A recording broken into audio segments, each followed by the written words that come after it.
Il a fallu que Christ fût rendu parfait par la souffrance. C'est par la souffrance qu'il est entré dans la gloire d'où il nous envoie l'Esprit. Il a été crucifié à cause de sa faiblesse, mais il vit par la puissance de Dieu. 2 Corinthiens 13:4. Paul ne pouvait pas exercer le ministère de l'Esprit sans éprouver continuellement cette même faiblesse. Ainsi, la mort agit en nous et la vie en vous. Nous aussi, nous sommes faibles en lui, mais nous vivons avec lui, par la puissance de Dieu au milieu de vous. 2 Corinthiens 4, 12, 13, 14.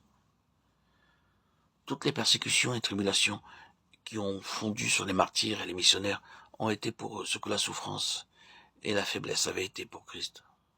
Elles leur ont assuré l'esprit et la puissance de Christ.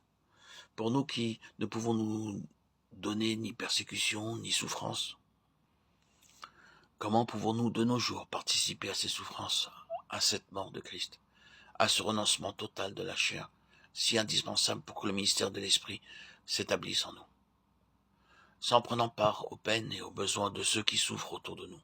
C'est en renonçant à nous-mêmes, en n'attendant plus rien de la chair et du moi.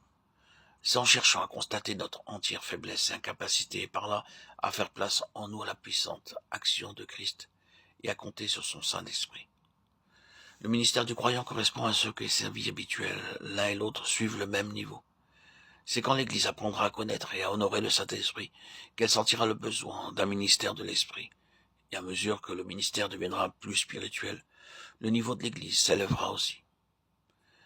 Il y a entre action et réaction qu'il est solennel de penser qu'un ministère qui ne manque ni de sérieux, ni de science, ni d'éloquence n'est pas nécessairement pour cela un ministère de l'Esprit. Faisons du ministère un sujet de prière continuelle. Souvenons-nous de l'importance qu'il a sur la vie de l'Église. Demandons instamment à Dieu qu'il nous accorde le ministère de l'Esprit. Quand cette prière sera celle de l'Église, elle ne restera pas sans réponse. Qu'est-ce qui caractérise le ministère de l'Esprit?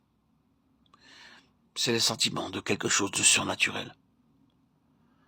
C'est la crainte religieuse qu'inspire la présence de Dieu lorsqu'elle descend sur l'homme.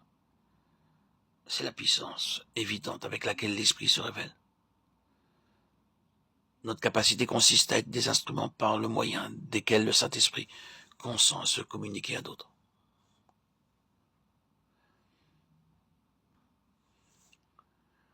C'est nous qui sommes la vraie circoncision, nous qui servons Dieu en esprit, qui nous glorifions en Jésus-Christ et qui ne mettons point notre confiance en la chair. Ce n'est pas que je ne puisse aussi me glorifier en la chair. Philippiens 3, 3, 4.